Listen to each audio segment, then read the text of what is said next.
overview of the book. I'm going to explain to you as we go how we should study this book. This is a different kind of book.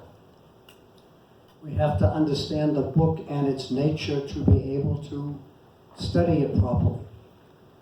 Proverbs is part of a collection of practical life wisdom given mostly in short and memorable statements.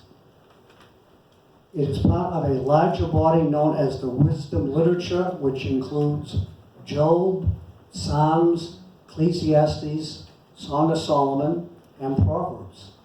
It is unique in its structure, being mostly a collection of individual statements. Now, here's what's going to throw you, and here's why we've got to work at this.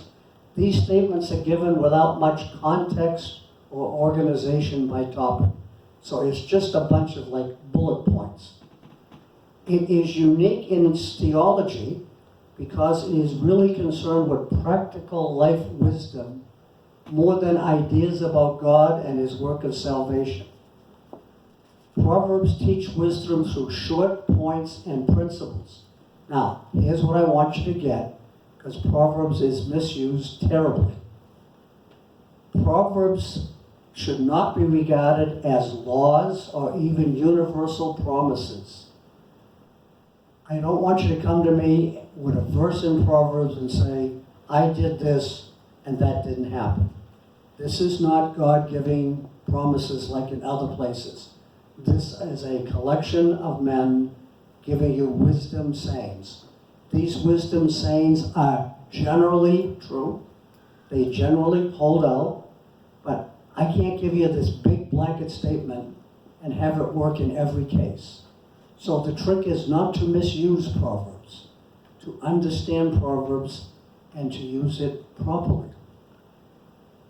Proverbs are generalizations, and they have to be because they're making these big sweeping statements. Now, people often look at this and say, gee, this makes life kind of tidy. It doesn't. Life is still life. Life is still messy. Proverbs are like secular sayings. When I make a sweeping statement, it's hard for that sweeping statement to cover everything. In fact, I have a note in one of my commentaries that says, the hearer of Proverbs must have his wits about him as he studies. There are many maxims that we use today that are like Proverbs. For example, many hands make light work. That's generally true, but it's not the complete story on the subject because too many cooks spoil the broth. Right, so we got to watch out for sweeping statements, and Proverbs is sweeping statements. Too many captains crash the ship. Amen. Don't steer the ship by committee. Now, Proverbs really quotes other parts of Scripture. If you were looking for something to compare Proverbs to that you would know, it would be like American folk wisdom. Now, much of American folk wisdom draws on Christian morality and makes assumptions about our relationship with God, but it's not designed to teach theology. So let's launch into verse 1. The Proverbs of Solomon. Okay, Solomon was the king of Israel, famous for his wisdom. When Solomon became king, he and God had a discussion in 1 Kings chapter 3. God asked Solomon what he wanted. Solomon said, I want wisdom to lead this people. There. Oh, Peter, are we running the... Okay. He wanted wisdom to lead God's people. Now, he didn't ask for fame. He didn't ask for wealth. He didn't ask for any of those things. And God said, I'm going to give you what you asked for. I'm also going to give you what you didn't ask for. What a good God. Amen. So he did all those things for Solomon. It opens with the Proverbs of Solomon. That doesn't mean Solomon was the author of all of these Proverbs.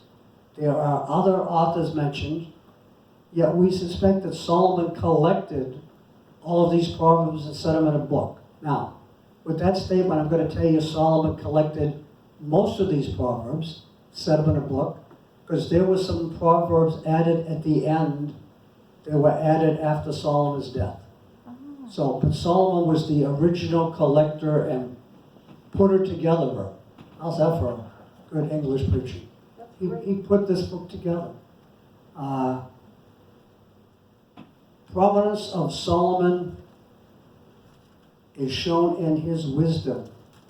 We know that this remarkably wise man, however, did not finish life based on the wisdom he imparts to us in Proverbs. There is a difference between knowing and doing. Solomon knew. Solomon didn't always do. Now, remember the saying that absolute power corrupts absolutely? Solomon was a victim of that. There were no checks and balances in Solomon's life. Anything he wanted, he could have. Dangerous way to live. So, he has wisdom. We're going to learn from his wisdom. But we're going to understand at the end of his life, he didn't live by these very instructions that he laid down. Because he got corrupted by absolute power. That's a good warning to us. All of us need to have checks and balances and accountability in our life. We all work for somebody. Ultimately, we all work for God. That should be our check and our balance. Verses 2 through 6. To know wisdom and instruction. To perceive the words of understanding. To receive the instruction of wisdom, justice, judgment, and equity. To give prudence to the simple, to the young man knowledge and discretion. A wise man will hear and increase learning, and a man of understanding will obtain wise counsel. To understand a proverb and an enigma, the words to the wise and their riddles. Now let's kind of go through and unpack that verse by verse. So he starts off with to know wisdom and instruction. In the opening of his collection of Proverbs, Solomon explains the purpose of these sayings of wisdom. They were and are given to the attentive reader. That reader will get wisdom, instruction, perception, and understanding. Now, Solomon lived in a very different time and place than we live. We live in what we jokingly call the information age. We are bombarded with so much information we can't process it all. If you try to take all that information in and process it, you will become a Looney Tune. By the way, if you believe everything you hear on radio and TV, you will be totally deceived. So there are many people who are wizards with their computers, but they are amateurs when it comes to making a success out of their life. One of the things we get out of Proverbs, the reason I ask you to read a proverb every day that goes with the date of the month, is so that we start to build in our memory banks this collective wisdom. And then as we live, as we go through our day, we process our thinking through this filter that we've built in our memory bank of godly principles. And it will help us to make right decisions. I will, as I get into this message, even in this chapter, and I'll try to paint a picture that goes with today, but show you that that wisdom is still there, and it still applies to decisions we're making today. It applies to decisions that kids and teenagers make every day. And it will show us how we're supposed to make those decisions. He says to perceive the words of understanding. Now, when you get to Proverb 3, it makes reference to sight. He's saying that these things are supposed to be read. They're supposed to be studied. They're supposed to be chewed on and chewed over. Verse 3, to receive the instruction of wisdom.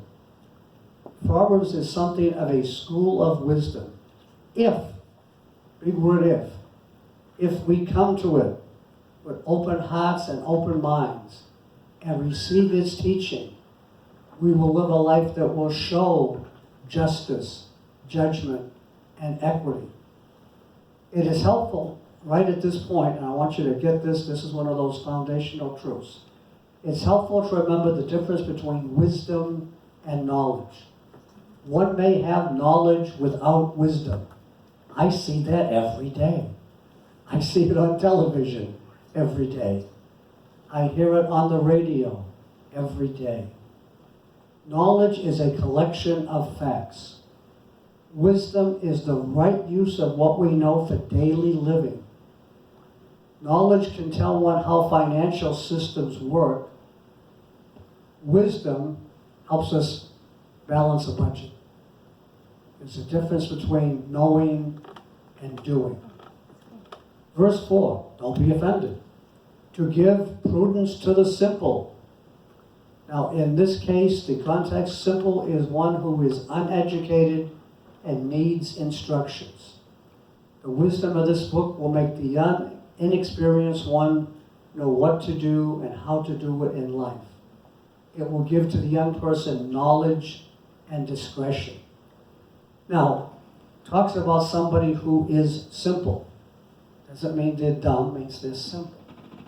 Someone who is simple is very gullible. Someone who is simple believes everything they hear. The prudent man, however, will consider what he hears and will weigh it against other sources. Verse 5, a wise man will hear and increase learning. Nobody is too smart not to learn from the book of Proverbs. Proverbs is not only for the simple and inexperienced.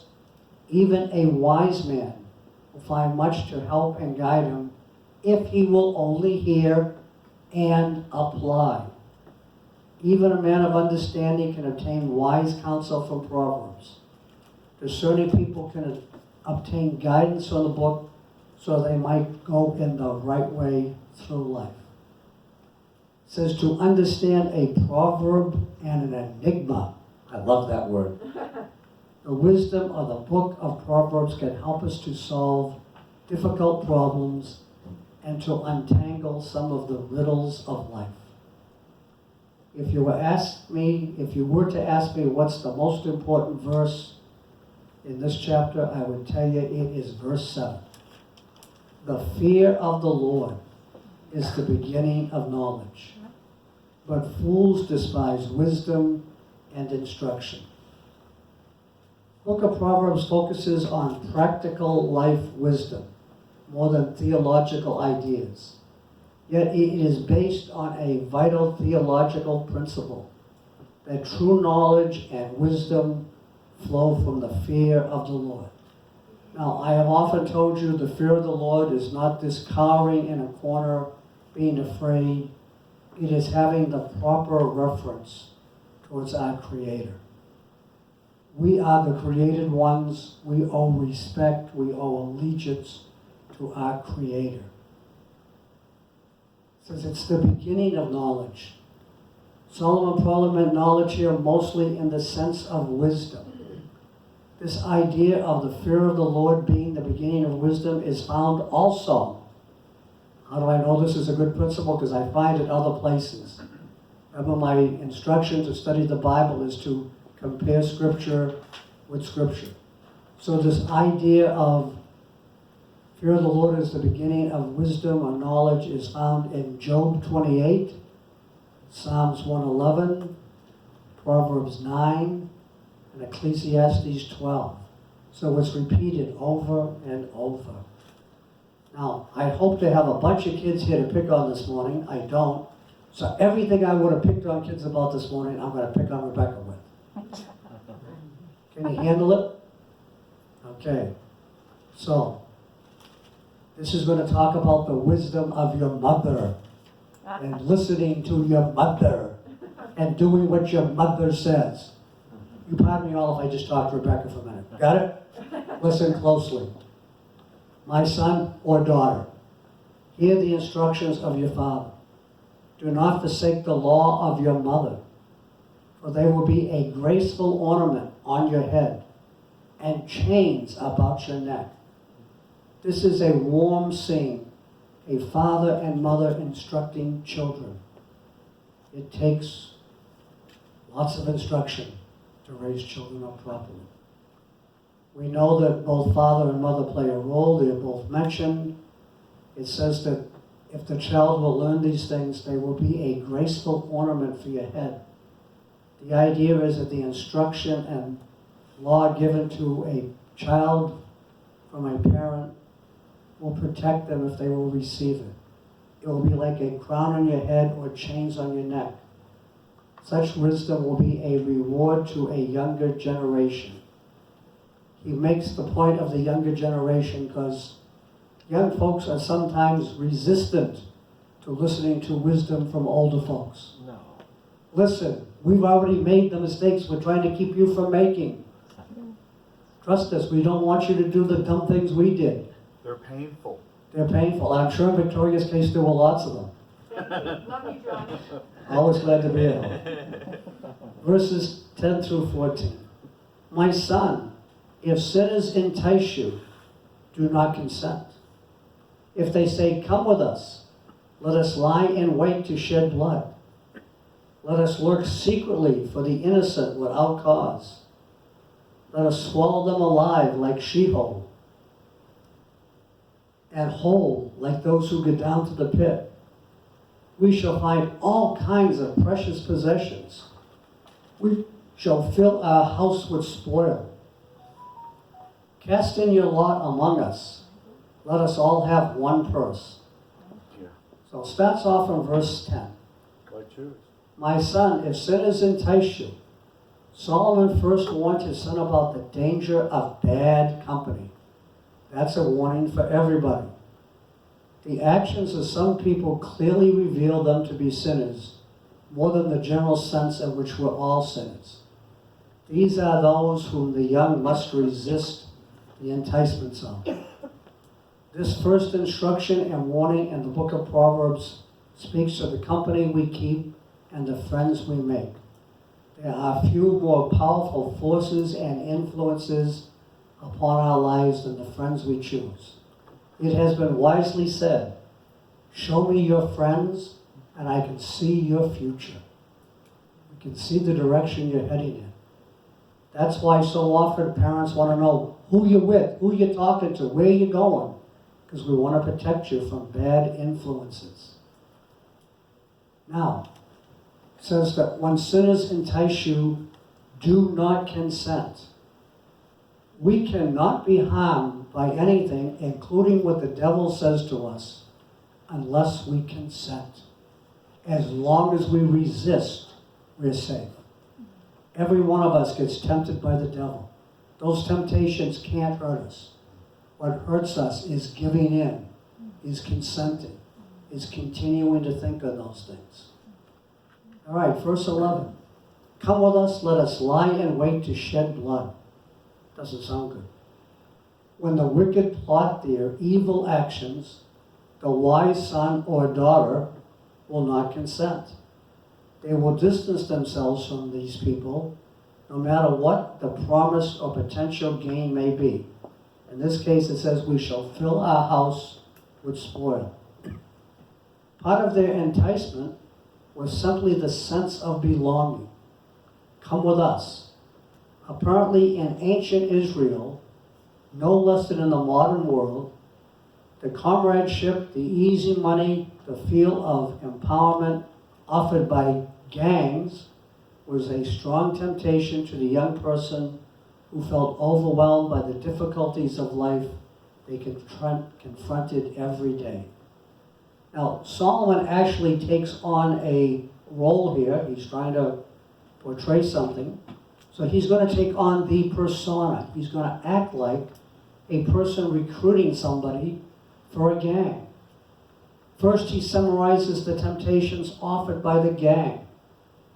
First, the recruiter offers easy gain, says they will ambush the innocent, who are unsuspecting and therefore defenseless. This will bring them all kinds of precious wealth and abundant spoil. Second, the gang offers a sense of power. The language of verse 12 is inflammatory. They claim to have the power of death. That's what it talks about Sheol and the grave. They are able to swallow up their victims alive and whole. The gang describes their victims as those who go down into the pit. That's code for they die. Yet it is quite possible that this statement is ironic.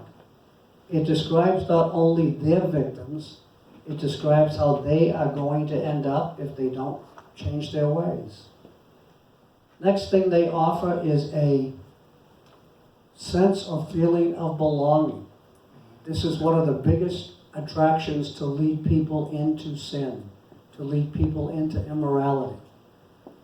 Kids tend to feel isolated and alone. Those who are trying to enlist them into some kind of sin or make them feel like they can be part of a group, that they can belong, that they can have a new and different identity. Those things are really important to folks that are struggling. We don't understand all that goes on sometimes in the head and the heart of a lonely, bewildered young person. And they are easy prey. That's what Solomon is describing, how easy a target they are. Now, if you understand this stuff, if you understand how somebody is preying on your emotions, it's easier to defend yourself. That's what Solomon is trying to equip his kids to do.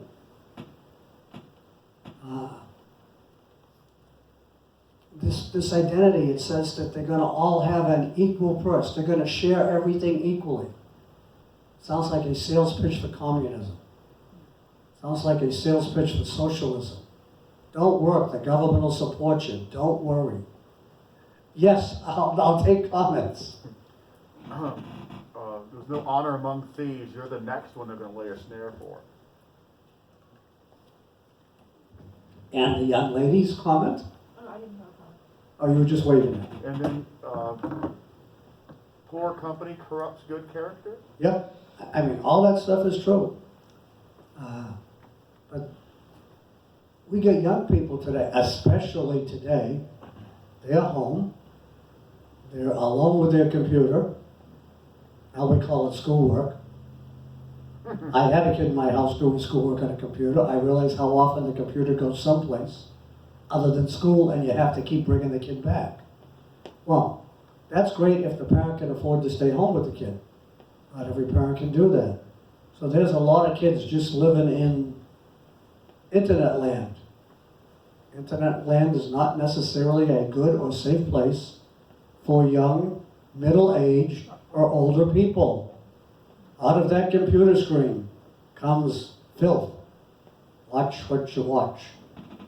All right. I have a comment. Yes, sir. I found that people that are in gangs, they feel like the gang is their family and they always have their back, no matter what happens. If they don't have money for bread, somebody will give them bread or money for the bread and stuff like that. Which they stole. Yeah. I mean, what they do to kids. Now, I mean, we're all in the country and you think everything is nice and safe out here. Now, we know it's bad in the inner city. It's just as bad out here, folks. There's still people preying on people out here. We've got to be careful. We've got to have our guard up. Yes, sir. I'd like to promote three products: Net Nanny, Covenant Eyes, and Norton Parents. Anything that holds people accountable for what they see, hear, watch is a good product. I like Covenant Eyes. Norton Parent lets you remotely watch your kids at any moment. But that assumes you have time to do it. I'd rather block them before they Oh yeah, I have made a bad choice. whitelist at best. All right, verses 15 through 19. My son or daughter, do not walk in the way with them. Keep your foot from their path. For their feet run to evil, and they make haste to shed blood. Surely in vain the net is spread in the sight of any bird, but they lie in wait for their own blood. They lurk secretly, for their own lives. So are the ways of everyone who is greedy for gain. It takes away the life of its owners. That's what greed does. It just becomes consuming. And that's what he's trying to warn about. These things that can consume you. So verse 15, do not walk in the way with them. The guidance from the Father was simple and clear. Stay away from bad company. Don't go with them. Don't listen to them. Don't get involved. Verse 17, in vain the net is spread in sight of the bird. There's a great saying. Good hunting wisdom, don't let the prey see you set in the trap. But you know what? You get so caught up in what the gang's telling you, you don't see that there's a trap being set. All right, in verses 16 through 18, which begins with the word for, gives the reason or motivation for the exhortation of the previous verses. The fundamental motivation the Father prevents in these verses is that the lifestyle of the gang leads to the gang members' own destruction. That was true when Solomon wrote that. It's true in the year 2020. The lure, the attraction of a gang to kids, to teens, to young people is no less today than it was in Solomon's day.